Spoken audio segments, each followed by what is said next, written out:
Hi, welcome back to the Luxe Budget. Today is day one of our pairings with the Juggernaut Sonoma Coast Chardonnay. Last video I accidentally called this Uproar. I'm not sure why I made that mistake, but this is a 2021 Chardonnay. It's kind of like medium to fuller bodied for a white wine, and you've got some fruit on the nose, but there's a really distinct like vanilla and buttery taste to it as well.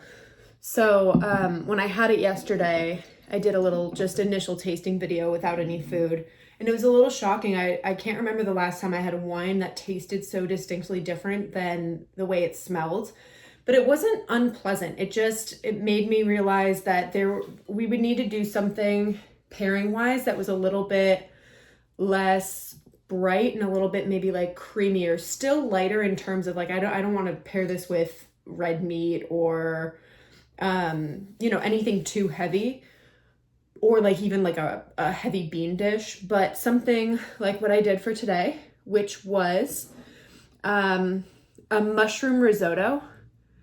So I used shiitake mushrooms, risotto. I did just like a touch of truffle salt, some green onions, garlic, a little bit of the wine actually I put into it, and then butter and some chicken stock. Pretty simple. But this looks, and Parmesan as well. This looks very good, and it's got that right level of creamy and umami that I think is going to work really well with this wine.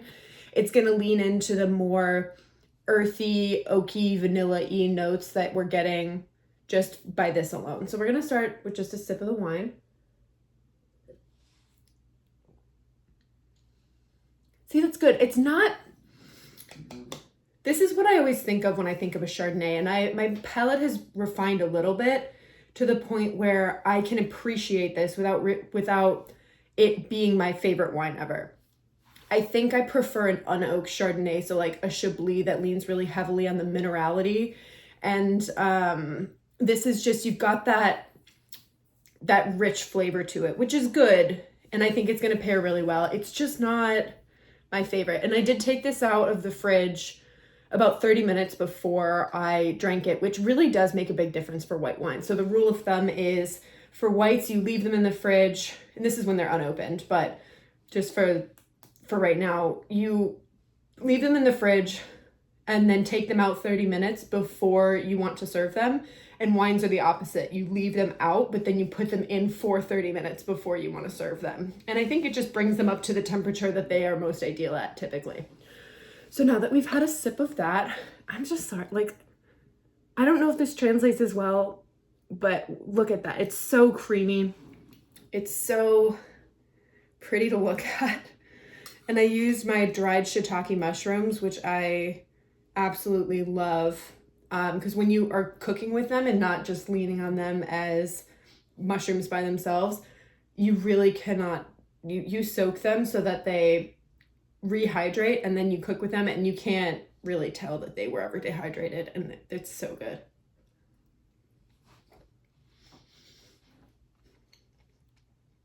Wow.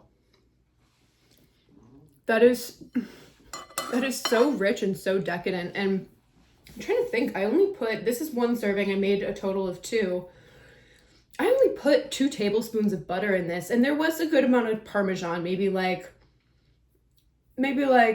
half a cup, but it's got a lot of richness because arborio rice, which is what risotto is made out of, releases a lot of starch, which is why it gets that very like creamy, almost like soup stewy texture to it.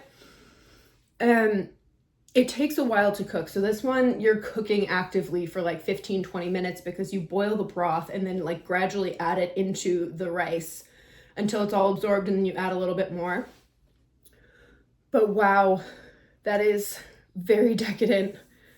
Very creamy, very mushroom-y, it's really hitting those umami spots on my tongue. So let's see how that pairs with the wine.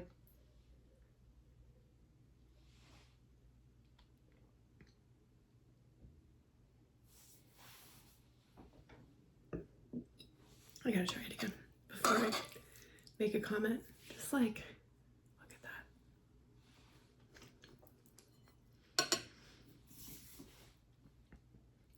So this channel is called The Luxe Budget. This is the perfect example of a midday meal. This one does take a little bit more time. I want to say full cooking time. It was somewhere around 30-40 minutes. But I mean, I feel like I'm eating in a fine dining restaurant, and I'm a pretty good cook, but I don't know, this pairing together is just, it's doing it for me on this Monday evening.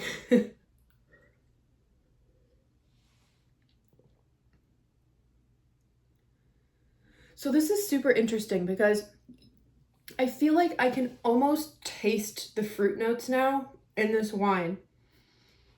And I don't know if it's just that the earthy notes of like vanilla and like the oak are getting masked by the richer flavors of like the Parmesan and the mushrooms, or if they're just doing something together.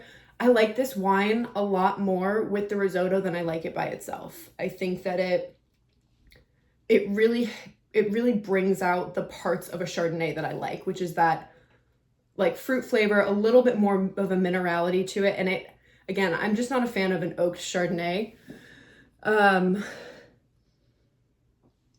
It's really interesting. I've never noticed this in a pairing before.